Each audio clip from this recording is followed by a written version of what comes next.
Her past was filled with pain until the human touched her soul. Whispers among the stars. The auction block hummed with sickly yellow light, casting harsh shadows across Lyra's azure skin. Her silver hair hung in dirty strands around her face, concealing the luminescent markings that once proclaimed her status among the Zinthari diplomatic corps. Now those markings only marked her as exotic merchandise. Lot 42, female Zinthari, former diplomat, trained in 6 languages and interspecies negotiation, mild temperament, opening bid at 5,000 credits. The auctioneer's voice grated against Lyra's ears. She kept her gaze fixed on the scuffed metal floor beneath her bare feet. 3 years since her fall from grace, and still the indignity of these moments cut deep. Not because she feared what might come, fear had burned away long ago, but because of what it represented, the universe's cruel indifference to principles. The bidding began, voices rising and falling around her like predatory birds. She had learned not to listen, not to hope. Whoever purchased her contract would use her skills until they grew bored, then sell her again. Such was the rhythm of her existence now. 8,000, a voice called from the back, quieter than the others, less eager. The crowd shifted, turning to observe the newcomer. Lyra lifted her gaze slightly. A human man stood at the rear of the gathering, average height, broad-shouldered, with weathered skin that spoke of years spent in shipboard artificial light. His dark hair was flecked with gray at the temples, and a scar bisected his left eyebrow. He wore a pilot's jacket, patched at the elbows with no insignia or affiliation marks. 10,000, countered another bidder, a Vexillian trader whose breath reeked of fermented fruit and cruelty. 15, said the human without inflection. A murmur rippled through the crowd. The amount was excessive for a used diplomatic slave. 20, hissed the Vexillian, pupils dilating with avarice. The human's expression didn't change. 30,000, he said, then turned and walked toward the payment terminal as if the matter was already settled. The auctioneer blinked rapidly, mandibles clicking with surprise. Sold, lot 42 to the human. Lyra felt the restraints at her wrists disengage. A handler shoved her roughly toward her new owner. She stumbled forward, legs stiff from standing motionless for hours. The human didn't watch her approach, focused instead on transferring credits from a worn data chip. He didn't acknowledge her presence until the transaction was complete. My name is Dominic Reed, he said, voice low enough that only she could hear. I captain a cargo freighter called Starbound. Follow me. He didn't wait for a response, just turned and walked toward the exit. Lyra followed, confusion warring with suspicion. No collar, no restraints, no immediate demands. This was unusual. They navigated through the space station's grimy corridors in silence. Neon advertisements flickered overhead, casting kaleidoscopic patterns across the metal walls. The air tasted of recycled breath and cheap synthetic food.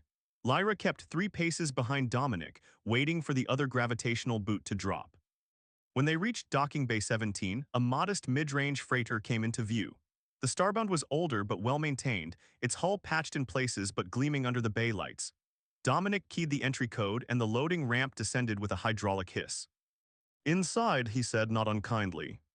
The ship's interior smelled of engine oil and coffee. Clean corridors led toward a modest common area fitted with mismatched furniture that had been repaired multiple times. Dominic motioned toward a small side passage.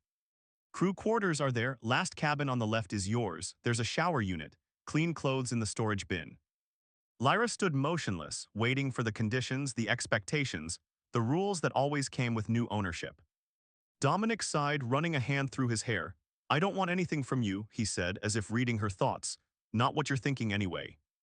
Then why purchase me? Lyra asked, her voice rough from disuse. Because I recognize the look in your eyes, he replied simply. Get cleaned up, we launch in 2 hours. He turned away, heading toward the cockpit. Lyra stared after him, bewildered. After a moment's hesitation, she moved toward the indicated cabin. The space was small but private. A bed, a storage locker, a tiny viewport that currently showed only the docking bay wall, no locks on the door, no monitoring devices that she could detect. In the adjacent hygiene unit, she found actual water, not sonic cleaners or chemical sprays. She stood under the spray until her skin tingled, watching as years of grime spiraled down the drain. The clean clothes fit well enough, simple gray coveralls, soft undergarments, warm socks, all practical, nothing revealing or demeaning. When she emerged, she found Dominic in the galley, heating something that smelled unexpectedly appetizing. Hungry? He asked without looking up. Yes, the admission felt dangerous. He slid a bowl toward her, some kind of grain porridge with dried fruit, simple but nutritious. Lyra hesitated, then took it. Thank you, she said, the words feeling foreign on her tongue. They ate in silence. Lyra observed him covertly. Dominic Reed moved efficiently without wasted motion. His hands bore the calluses of someone who repaired his own ship. The scar across his eyebrow continued faintly down his cheek. Old wound, poorly treated. Why? She asked again when she'd finished eating. Dominic leaned back in his chair. 3 years ago, I was transporting refugees from the Centauri conflict zone, had to stop for repairs at Nexus Station. There was an auction block there too. He paused, eyes distant. A Zinthari woman was being sold. She wouldn't comply with the handler's commands. They beat her until she couldn't stand. Then they executed her as damaged goods. Lyra's breath caught. Telina Voss, she whispered, my colleague. Dominic's gaze sharpened. You knew her. We served together. She refused to authenticate falsified diplomatic credentials that would have allowed weapons shipments into protected space. Lyra's fingers tightened around her empty bowl. So did I. Understanding passed between them. I couldn't save her, Dominic said quietly, but when I saw you today, heard them announce your origin, I had the means this time. And what do you want in returns? Nothing. Your contract is in the ship's computer. You can access it whenever you want. He stood, collecting their dishes. You're free to leave at our next port if that's what you choose. Lyra stared at him, disbelief warring with a dangerous sensation she hadn't permitted herself in years. Hope. The galaxy's a mess, Dominic continued, getting worse every cycle. Some systems getting stripped for resources, others drowning in excess. I transport legitimate cargo to places corporate haulers won't go. Sometimes people who need relocating, it's not glamorous work. And if I stayed, the question surprised even her. Dominic shrugged. I could use someone with diplomatic training. Negotiations sometimes get complicated in the outer systems. The ship's intercom chimed, announcing their departure clearance. Dominic moved toward the cockpit, then paused. Take some time, think about it, no pressure, no deadline. He offered a small, hesitant smile, but I'd welcome the company. After he left, Lyra sat motionless, processing the unexpected turn. Her fingers traced the faded markings along her forearms, symbols of her people's belief in equilibrium, in ethical exchange, in honoring one's word, principles that had cost her everything. When Dominic guided the starbound out of the docking bay, she stood silently in the cockpit doorway, watching his steady hands navigate the controls. The station fell away behind them, shrinking against the vast canvas of space. Countless stars spread before them, possibilities she hadn't dared consider for years. Where are we headed? She asked. Perimeter colony on Helios Prime, Dominic replied, inputting coordinates. Medical supplies. They're fighting a viral outbreak the central systems are ignoring. Lyra nodded, then moved to the co-pilot's seat. After a moment's hesitation, she reached for the navigation panel. The approach has a gravitational anomaly here, she said, indicating the display. Diplomatic vessels used an alternative route when I traveled there last. Dominic glanced at her, surprise and appreciation mingling in his expression. He adjusted their course according to her suggestion. As the ship accelerated toward the jump point, Lyra felt something unfamiliar settle in her chest. Not safety, the universe was too capricious for that.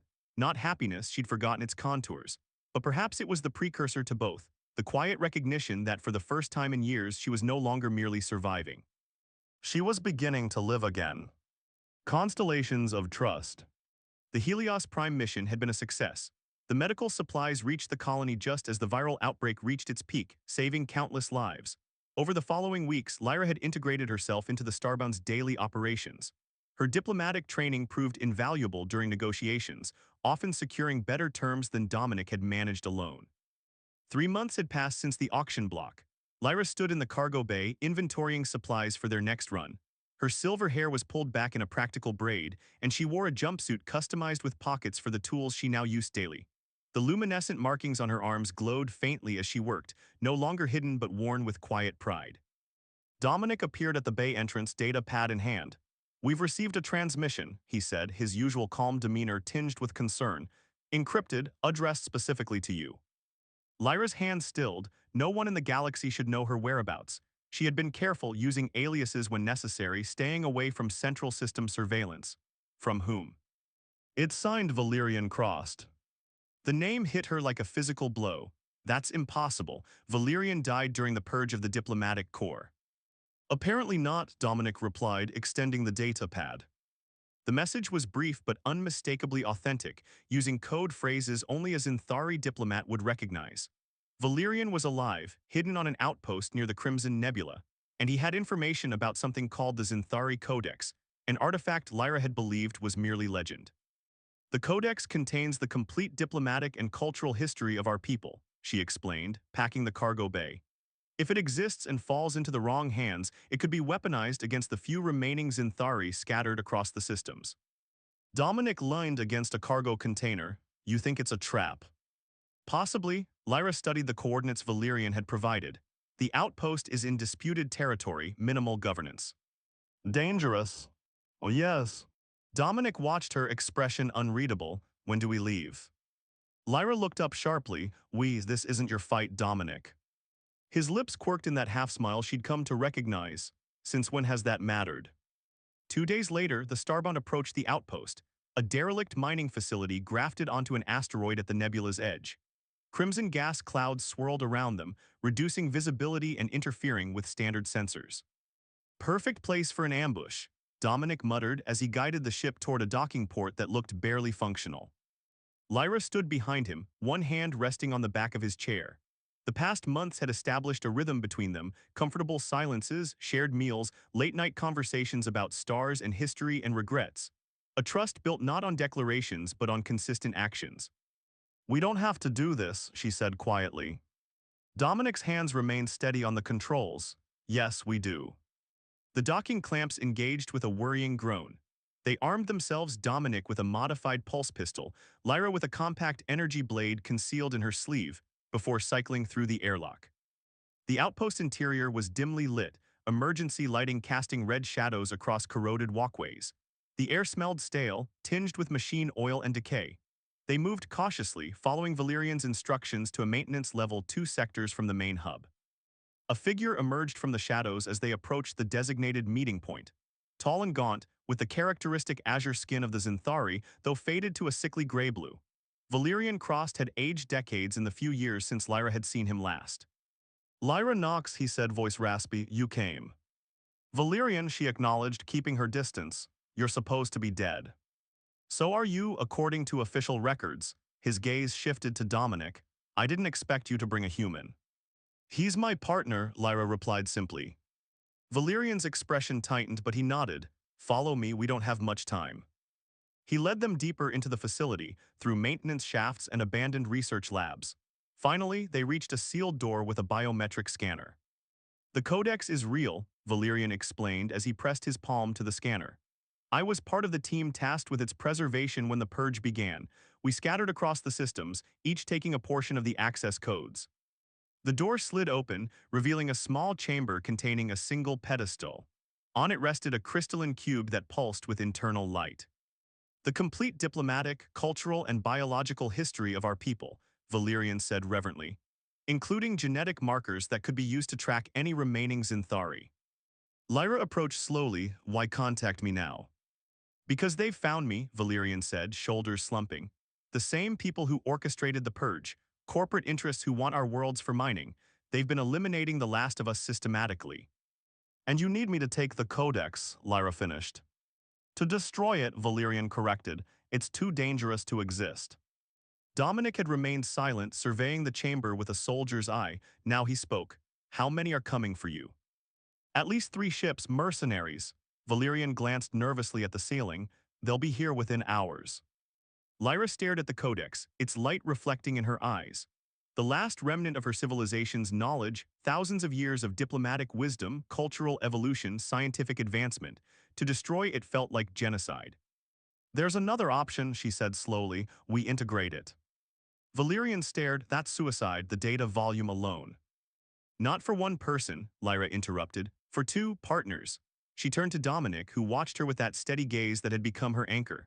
Our people developed the technology to bond information to compatible hosts. It would be partial, fragmented between us, but safe. And what happens to the hosts? Dominic asked quietly. We carry it always, it becomes part of us. She held his gaze. I wouldn't ask if there was another way. The facility trembled slightly, distant explosions. Their time was running out. Do it, Dominic said without hesitation. The procedure was painful. The Codex disintegrated into light that flowed into them both, burning through neural pathways, embedding itself in cellular memory. Lyra screamed once, then forced herself to silence. Beside her, Dominic endured without sound, only the tension in his jaw betraying his agony. When it was done, they collapsed against each other, breath ragged. Valerian watched with a mixture of awe and terror. "It's done," he whispered. "You're both carriers now." "Then let's move," Dominic said, struggling to his feet and pulling Lyra up beside him. "Those explosions are getting closer." They never made it back to the dock. Mercenaries in unmarked combat gear blocked their path, led by a figure Lyra recognized with cold dread, Jerk Ven, her former husband's security chief. "Lyra Knox," Jerk drawled, pulse rifle aimed casually in their direction. "And the last curator of the Zinthari archives, how convenient." "The Codex is gone," Valerian said defiantly. Jerk smiled thinly. "I don't believe you." What followed was chaos. Valerian launched himself at the mercenaries, buying them precious seconds. Dominic fired his pulse pistol with precision born of hard experience. Lyra activated her energy blade muscle memory from diplomatic protection training returning in a rush. They fought their way toward an emergency exit, toward the maintenance docks where smaller vessels were kept. Behind them, Valerian fell, his final act of defiance marking the end of an era. A mercenary's shot grazed Dominic's shoulder. Lyra pulled him into a service corridor, slamming the emergency protocols to seal the bulkhead behind them. "We need to split up," she said urgently. "The Codex is divided between us. They need both of us to reconstruct it." "Not happening," Dominic growled, pressing a hand to his wound. "Dominic." No, his voice was steel. "We stay together, that's how we survive this." They reached a small maintenance shuttle, barely spaceworthy but their only chance. As they prepared for launch, the Codex information pulsed within them, fragments connecting across the space between their bodies like invisible threads. "I can feel it," Lyra whispered as the shuttle broke free from the outpost. "The knowledge, it's vast." Dominic guided the shuttle into the nebula's crimson clouds, using the gas formations to mask their signature. Behind them, the outpost erupted in secondary explosions. "Where do we go now?" he asked. "They'll hunt us across every system." Lyra looked at him, this human who had saved her not once but continually, through small acts of respect and trust and partnership. Within her, centuries of Zinthari wisdom hummed alongside her own memories, and somewhere in that confluence she found an answer. "The Veil," she said, "an old Zinthari sanctuary world, unmapped, protected by natural phenomena that disrupt tracking technology." Dominic nodded, setting the coordinates she provided. As the shuttle accelerated, he reached across the console. His hand found hers, fingers interlacing. "You know," he said quietly, "when I bought your contract, I never imagined ending up as a living archive for an alien civilization." Lyra laughed, a sound she had almost forgotten how to make. "Is it too much?" Dominic's eyes met hers, warm and certain. "No, it's just another adventure." The shuttle vanished into the nebula's embrace, carrying with it the last echoes of a fallen civilization and the first whispers of something new. Together they would rebuild, not an empire or a diplomatic corps, but a life, one where the past informed the future without defining it. And for Lyra Knox, once bound by duty and later by chains, that freedom to define her own path alongside someone who chose her again and again was the rarest treasure in all the stars.